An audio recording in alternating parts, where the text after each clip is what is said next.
ചെറുപ്പക്കാരെ, യാത്രകൾ വലിയ ഹരമാണ് അല്ലേ? യാത്രകൾ വലിയ സന്തോഷമാണ് അല്ലേ? യാത്രകൾ വലിയ സന്തോഷം നൽകാറുണ്ട് അല്ലേ? കയറ്റത്തിലിരിക്കുമ്പോൾ അല്ലാഹു അക്ബർ ചൊല്ലണം, ഇറങ്ങുമ്പോൾ സുബ്ഹാനല്ലാഹ് പറയണം. അങ്ങനെ പാഠം ഉൾക്കൊള്ളുന്ന യാത്രകളാകണം.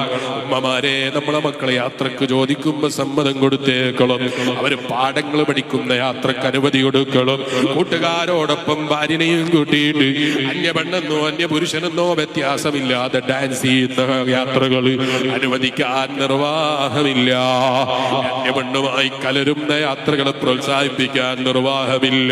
അതേ സ്ഥാനത്ത് പഠനയാത്രകൾ അനിവാര്യമാണ്. യാത്രകൾ നല്ലതാണ്, പഠിക്കാൻ നല്ലതാണ്. ലോകത്തിന്റെ സൃഷ്ടിപ്പ് അജായിബ് തന്നെ, അത്ഭുതം തന്നെ.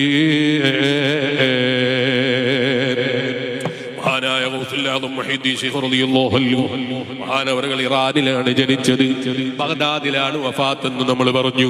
അങ്ങനെ നമ്മൾ ഇമാമിയങ്ങളെ പരിശോധിച്ചാൽ അവരൊക്കെയും യാത്ര ചെയ്തു പോയിട്ടുണ്ട്.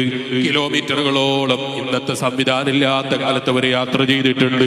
യാത്രകളിലൂടെ അവർ പലതും പഠിച്ചിട്ടുണ്ട്. യാത്ര ചെയ്ത് പലതും അവർ നേടിയെടുത്തിട്ടുണ്ട്. യാത്രകളാകാം, യാത്രകൾ കൊണ്ട് ഫലങ്ങളാകാം.